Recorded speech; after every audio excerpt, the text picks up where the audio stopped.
Hello friends, welcome to Gowri's home. அனைவரும் நலமாக இருக்க இறைவனை பிரார்த்தனை பண்ணுறேன்.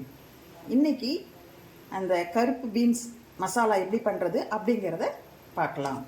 எப்படி பண்ணுறதுங்கிறத பார்ப்போம்.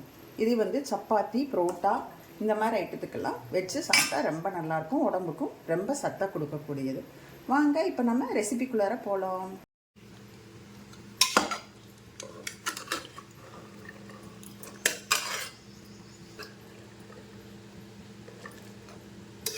இப்போது அந்த மெரூன் கலர் இருக்கிற பீன்ஸ் எடுத்து நான் வந்து நைட்டே ஊற வச்சு குக்கரில் ஒரு 5 விசில் விட்டு எடுத்து வச்சுட்டேன். ப்ரெஷர் குக்கரில் வச்சு அந்த ப்ரெஷரெல்லாம் வெளில போயாச்சு. இப்போ நான் வெளியில் எடுத்து வச்சுருக்கிறேன். அடுத்து என்ன பண்ணுறது அப்படிங்கிறத பார்ப்போம். அடுப்பில் வடச்சட்டி வச்சு கல்லெண்ணெய் ஊற்றிருக்கிறேன். கல்லெண்ணெய் வந்து சூடு ஆயாச்சு. இப்போது ஒரு வெங்காயம் கட் பண்ணி வச்சுருக்கேன். அதில் பாதி வந்து கட் பண்ணி வச்சு வதக்குறேன். இன்னும் பாதி வந்து பேஸ்ட் பண்ணி வச்சுருக்கேன்.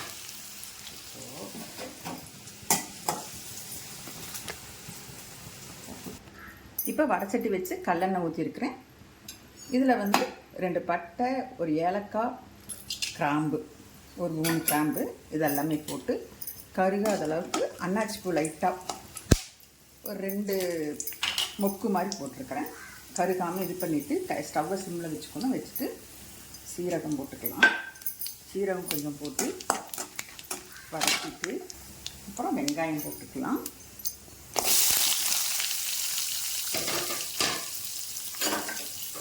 வெங்காயத்தை நல்லா வதக்கலாம்.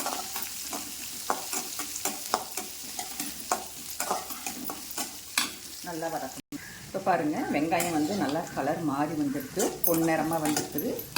இப்போ வந்து நமக்கு தேவையான மிளகாப்பொடி,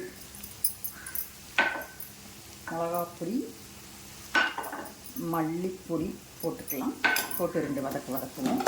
சும்மா மழை கமன்னு வருது. அந்த வெங்காயம், கிராம்பு, பட்டை, ஏலக்காய் அதெல்லாம் போட்டுக்கோம் இல்லையா, மனம் அப்படி வருது. இப்போ இதில் வந்து கொஞ்சம் கரம் மசாலாவும் போட்டுக்கிறேன். போட்டு வதக்குவோம்.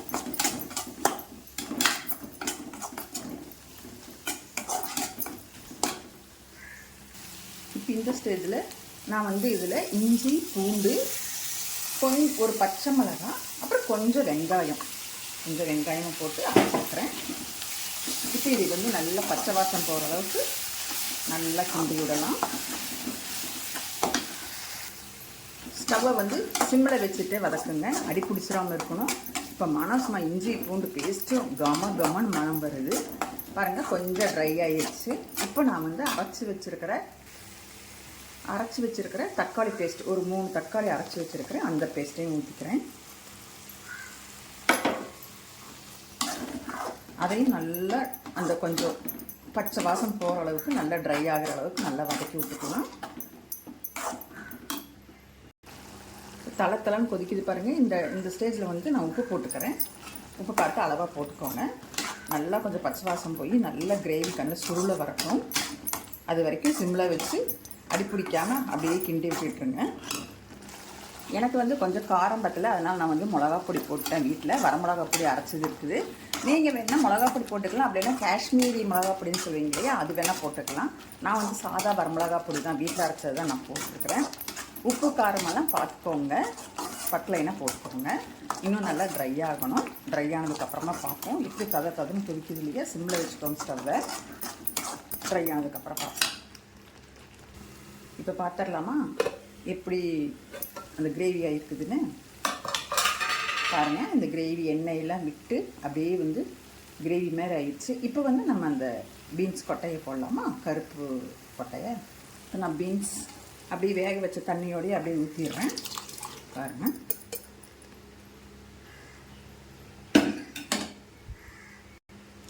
இப்போ இதை வந்து நல்லா அப்படியே கிளறி விட்டுட்டு இதையும் ஒரு 5 நிமிஷம் அப்படியே வேக வைப்போம்.